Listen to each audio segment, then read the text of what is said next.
How you doing, everybody? How you doing? It's Michel Marquis. Hope things are going all right. Hope things are doing okay.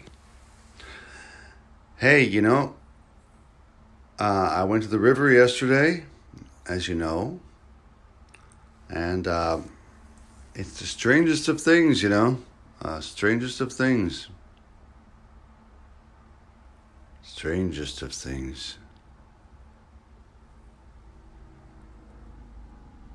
Strangest of things. I'm there. First of all, when I get there, there's never any. Basically, there's never anybody there. If you've seen in my videos, most of the time there's nobody there in the daytime, in the weekdays. It's very secluded.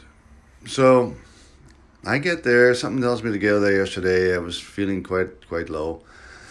I get there, and as I get there, you got to go down a ramp that brings you there. So I go down the ramp, and there's this girl there, with her baby, a black hair, young, beautiful looking person, and her beautiful baby in her arms. And as I wheel, she's walking towards the river. Like there's a place where you can sit there. There's a place you can sit. It's like a little house, a little not a house, but a little. There's a chair. There's a table. It's like on cement blocks, and people can sit there. It's a little hut type of thing. So she's walking from there. Apparently, anyways, I see her walking from that direction. She's going towards the river. I park right next to that river place where you go down to the river. And there she is. I get out of my car and I say, she goes, hello. And I go, hi, how are you doing? Friendly like. She's very friendly. So she greets me with her little baby girl, 14-month-old, because she tells me, I said, hi, how are you doing? And then she speaks French to me. So I started speaking French. And she was so nice, and for the first time ever, like I put my hand to the little baby girl, it was a little girl, and she touched my hand, and I touched hers, and I touched the baby's hand, and her little arm, and a little shoulder, and just with my little finger, hey, how you doing, and it felt so strange, so good, she was smiling, and I hadn't had an exchange with a baby in a long time, and that felt so good. I want to say that the girl's name was Naomi. I hope to see her again when I go to the river, hopefully a few times before the end of the summer, but we never know. But she was there, and then she tells me that she's just, I said, where's your car? Because there's no car around, where's your car? And she goes, oh, it's up there. There's a little spot up near, there's a spot where you can stop there, and there's a big rock, and people stop there. Or you can take the road down, which I do, and brings you right to the river. But she parked up. She says, I parked upstairs. So she parked up and came down.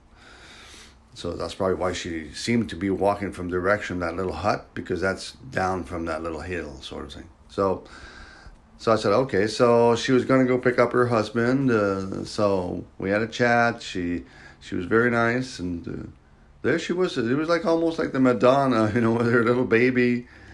And it's so odd because earlier in the day I'd taken a picture of my mom's urn, with some of her ashes in it, and it's like an angel that holds her baby, and that girl looked like that. It was so nice, so nice. She looked like that with her little baby in her arm, so cute.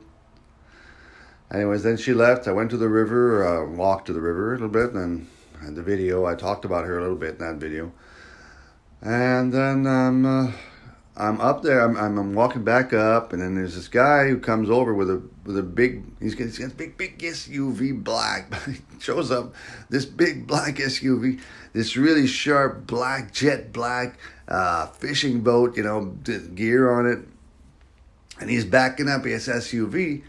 And he's looking at me. He's a black guy. He's got this big smile, and he's funny, He looks funny, and I'm saying, yeah, and I'm looking at him. He's gonna ram into the freaking rock with it. I say, hey, wait, buddy, you're ramming into that rock. He says, what? Okay, hey man, wait, okay. So he fixed it up, and he got into his truck, backed into the water with his SUV, back to water, boat. He was all right. Hey man, all right, going out fishing.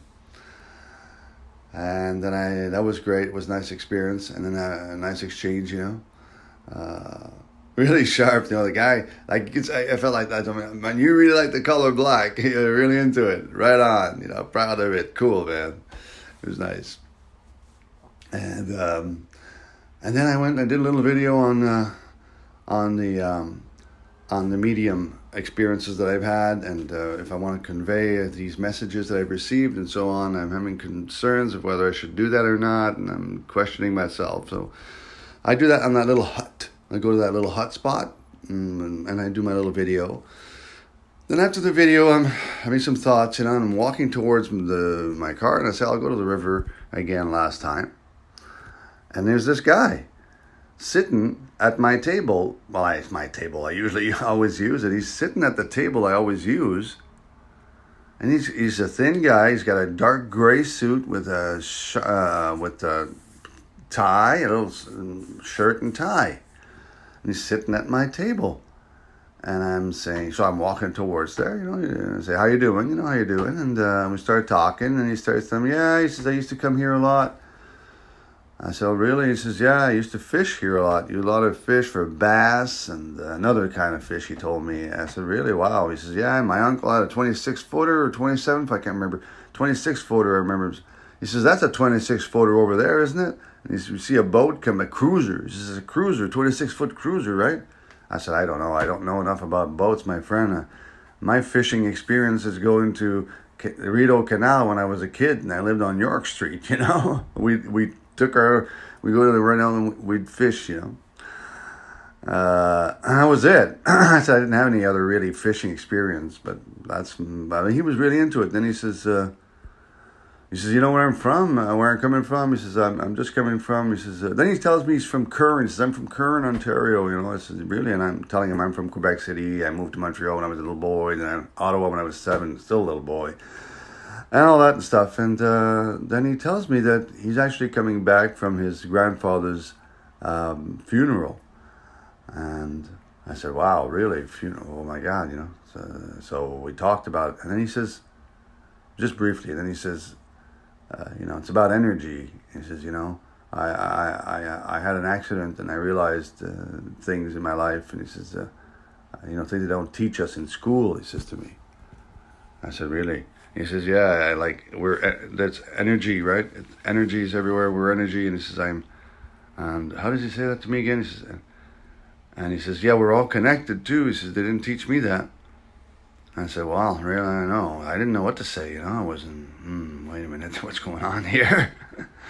I just had this video. I'm wondering what to do. This guy's telling me and he's asking, and he says, what do you think, What do you think about that?